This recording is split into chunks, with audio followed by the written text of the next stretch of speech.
Hey guys, Underspy1127 here. I know the Naruto chapter came out yesterday, but I've been pretty busy, so I didn't have time to make a video, so here I am. But first, let's get a few things out of the way.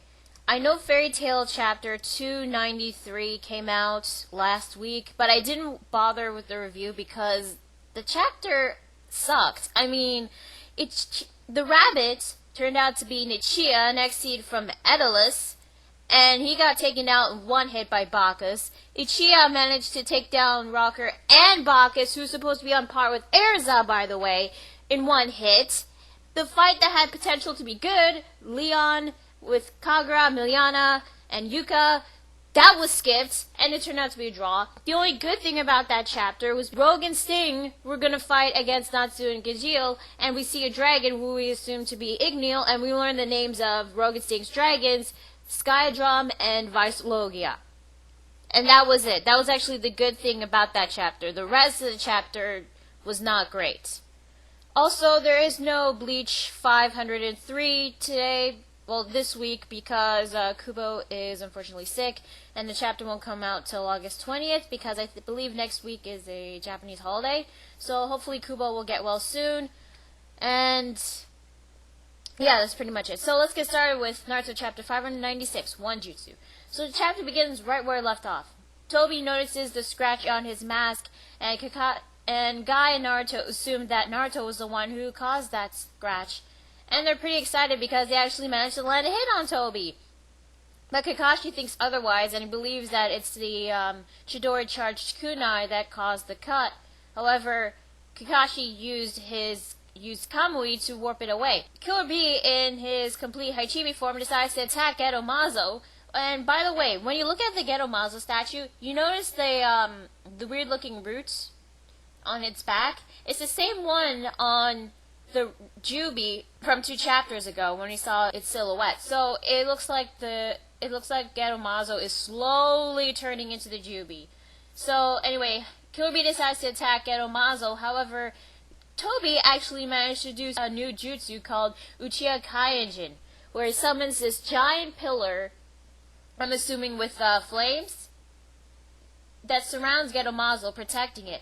When Haichibi punched the barrier, it unfortunately burned his hand, so I'm assuming it's made out of fire. Kakashi was still thinking about how Kamui was stopped when he tried to warp Geto Mazo, and he was thinking about how they managed to get a scratch on Tobi's mask. And he came up with a conclusion, and he decides to tell Guy, Naruto, and Killer Bee about his plan to prove that it's right. Kakashi, Guy, Naruto, they jump on to the Haichibi's hand. Killer Bee launches them towards Tobi, and first off, Guy attacks Tobi with his nunchucks. However, the nunchucks go through Tobi, and he manages to catch the nunchucks. And he was about to warp them away with his Sharingan. However, Naruto, in his full Kyuubi mode again, in his Kyuubi chakra mode, has a Rasengan and launches it towards Tobi. He uses his left hand towards the Rasengan, and it goes through him, as well as Naruto. However, the Rasengan disappears, and right after Tobi goes through Naruto, this explosion, something hits him on his arm. And we get to see that his arm, well, so far, not some serious damage. He managed to, burn some of his clothing on his sleeve, but you can still see his arm is still fine. So it turns out that the Rasengan was warped away by Kakashi's Kamui, and then Kakashi again came to the conclusion that Tobi's jutsu was just one jutsu, not 2. Going transparent and warping objects into another dimension, they're the same jutsu, and that's when the chapter ends. So, once again, this chapter is an action-packed, but unlike last week's chapter, they actually made some progress on hitting Tobi. And I gotta admit, I enjoyed this a little bit more than last week's chapter, because, progress has been made. And I'll admit, I was a bit confused when I read this chapter, but I had to read it again to understand what was going on. So, here's what I think happened. When, Kakashi warped away the Chidori kunai, it somehow managed to scratch Tobi's mask. I think that when Tobi goes transparent, ghost mode or whatever you want to call it, his real body probably goes into another dimension. So when Kakashi used Kamui to warp away the Rasengan, I think managed to hit Tobi's real body in the dimension. I think. But it will probably be explained more in next week's chapter. The only way that I guess to actually cause some serious damage on Tobi is to unleash some powerful jutsu and get Kakashi to warp it away with Kamui. But the problem is Kakashi used Kamui like 3 times, I believe. He should be severely exhausted by now. I mean, the last time he used Kamui so many times, he nearly died. Well, I think he died. Well, then again, I wasn't really sure. I always assumed he went on limbo during the Pain Invasion arc. So Kakashi's got to be really exhausted by now. And since Tobi knows what they did, he's obviously going to try to find a way to counter it. Maybe try to attack Kakashi first before he has a chance to use Kamui. So, as for the jutsus, it seems that Kakashi's Kamui and Tobi's ghost mode, they share the same dimension. So there's probably a connection with Tobi's jutsu and Kakashi's Kamui. And people are going to assume that Tobi is Obito because of this, but I highly doubt that. This was actually a pretty decent chapter. Progress has actually been made. They actually managed to land a hit on Tobi, but what I don't understand is this. He uses a new technique, Uchiha Kaijin, to protect Geromanzo. Why couldn't you have done that in the first place? And also, when is he going to use his Rinnegan? I'm pretty sure he has the same powers as the 6 Paths of Pain. So why, is it because it costs too much chakra? Or he's not bothering using any new techniques because, well, he assumes that he's going to win? I don't know. I just want him to, use something that's actually new. And he did, but I didn't understand why he could have done it in the first place. So, overall, this was, again, it was a decent chapter. Next week, we probably might continue off with the fight, or we could probably cut back, or we might cut back to Orochimaru and Sasuke, or Madara and the 5 Kage. So, you know what, for this chapter, I'm giving it a 7.5 out of 10. The action was actually pretty cool, and it didn't feel like padding. It actually managed to make some progress in the fight. So hopefully next week we'll probably continue off, and I still want to see what the Jubi will look like. Now, as everybody knows, Kishimoto actually had an interview with Weekly Shonen Jump, and it's been recently released.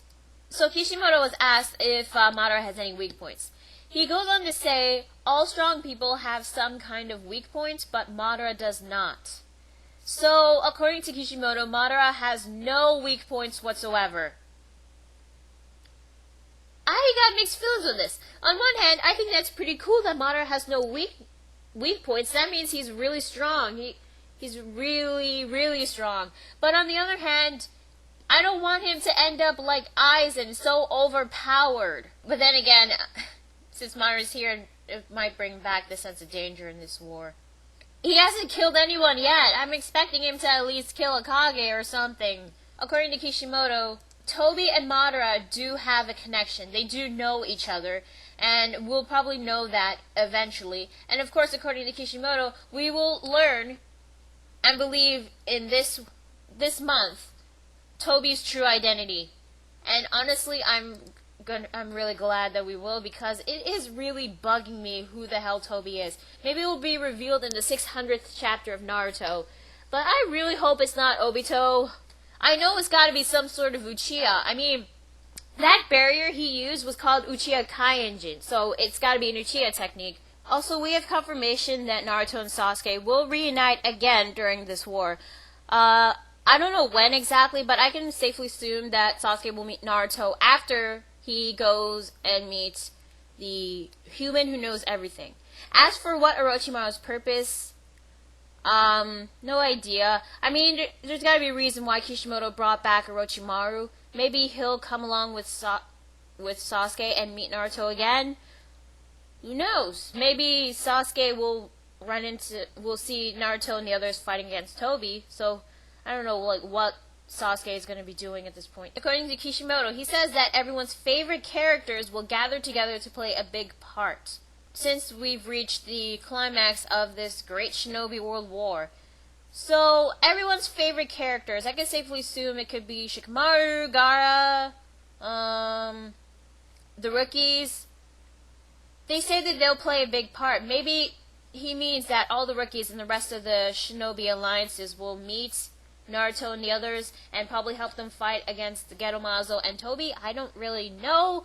I just hope that Kishimoto actually lets the minor characters do something. I'm just not really sure what part they're going to play, but hopefully it'll be a good one. So, yeah, that was from Kishimoto's new interview. So, I'm just really hoping that this climax of this great shinobi world war will be better, because lately this war has been completely one-sided to me. I mean, the Shinobi Alliance has been winning in all the fights. The Edo Tensei has been released, except for Madara. All the people who had potential to become great in this war were skipped, or they weren't even used. I was pretty disappointed in this war lately, so I'm hoping that this so-called climax will be way better than this war. I'm just hoping. So, yeah, that's Naruto chapter 596 and Kishimoto's latest interview. I'm Lunar Spiral 27, and I'll see you guys later. Bye.